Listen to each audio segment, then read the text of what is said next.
At 5:12 a.m. in a quiet cul-de-sac on the west side of Columbus, Ohio, the sound that shattered the dawn wasn't thunder or construction.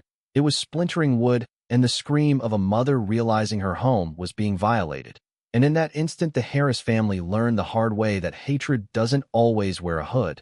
Sometimes it wears a polite smile and lives right next door, because for months before that morning, Daniel Harris had waved at his neighbor Robert Klein while pulling into the driveway after late shifts at the hospital, unaware that behind the thin white curtains across the lawn a man was counting slights that never happened, inventing crimes that never occurred, and nursing a resentment so poisonous it would soon spill into violence. Because Daniel was black, his wife Monique was black, their 2 kids were black, and in Klein's twisted mind that was provocation enough. And when the first accident happened, a brick through the Harris's living room window, police shrugged and called it vandalism. No suspects, no leads, just another report filed and forgotten. But Monique felt it in her bones that this wasn't random, because she had seen Klein staring before, not curious, not confused, but angry, the kind of anger that simmers quietly until it boils over. And when the second incident came, a slashed tire on Daniel's car the night before a job interview for a promotion, Daniel told himself to stay calm, to be better, to not give anyone a reason to point a finger, because black men learn early that survival sometimes means swallowing injustice. But the third act was a declaration of war, because at dawn on that Monday morning, Klein crossed the lawn with a crowbar and a gasoline can, and what he did next would expose the lie that hate is harmless speech, because he tore down the Harris's fence plank by plank, smashed their children's playhouse, sprayed racial slurs across the garage in dripping red paint, and poured gasoline along the porch. And as flames licked up the steps, Monique ran barefoot into the yard screaming for her kids.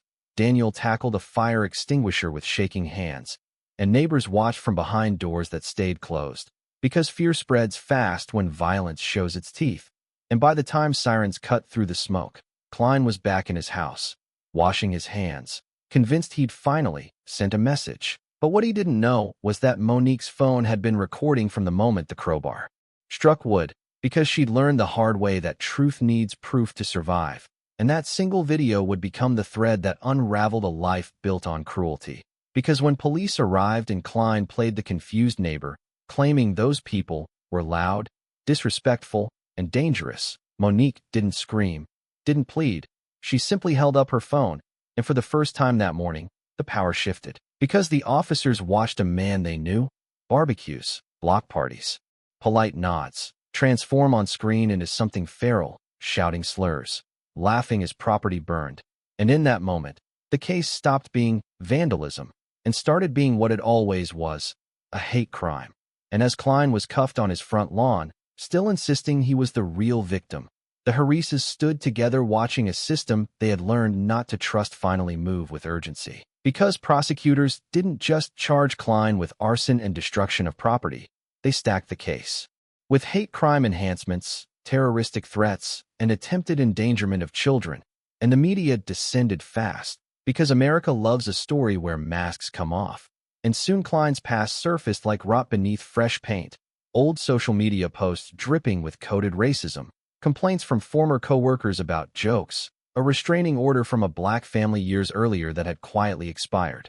And the defense tried to spin it as a misunderstanding, a mental health crisis, a momentary lapse. But the jury wasn't buying a fairy tale, because Monique took the stand and spoke with a steadiness that cut deeper than anger, describing how her children flinched at loud noises now, how Daniel checked the locks 3 times every night, how a home, the place meant to be safest, had become a source of dread.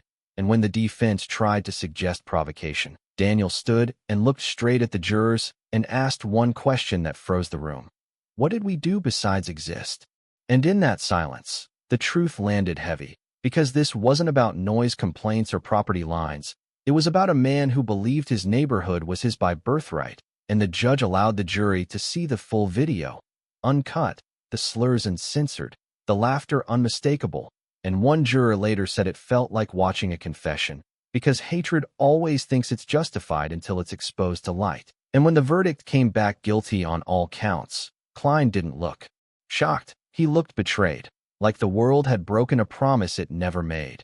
And sentencing day was where the brutality of accountability finally arrived, because the judge, a veteran known for plain words, leaned forward and said, "This court will not treat terror as a misunderstanding," and then delivered a sentence that rippled through the courtroom like thunder: 22 years in state prison, full restitution for every dollar of damage, mandatory civil penalties under federal hate crime statutes, and a permanent protective order barring Klein from ever living within a mile of the Harises again.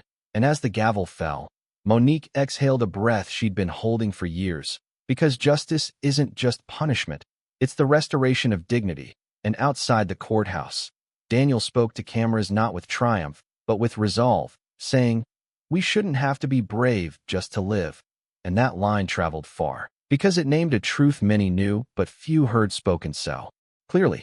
And the community that once looked away began to show up, rebuilding the fence together, repainting the garage, replacing the playhouse, turning a crime scene into a statement that hatred loses when people refuse to be silent.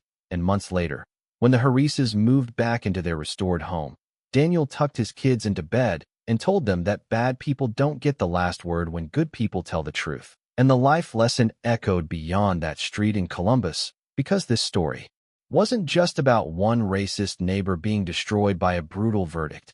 It was about the power of evidence over excuses, courage over fear, and the unshakable truth that justice, when demanded and documented, can still rise. And for anyone watching who wondered if the system ever works, the answer arrived not as a miracle, but as a message. Hate thrives in the dark, but it collapses in the light. And when you stand firm, record the truth, and refuse to disappear, even the loudest cruelty can be silenced by accountability. And that is how a family reclaimed more than property that morning. They reclaimed their peace, and the man who tried to burn it away learned too late that racism isn't strength. It's a weakness the law knows how to break.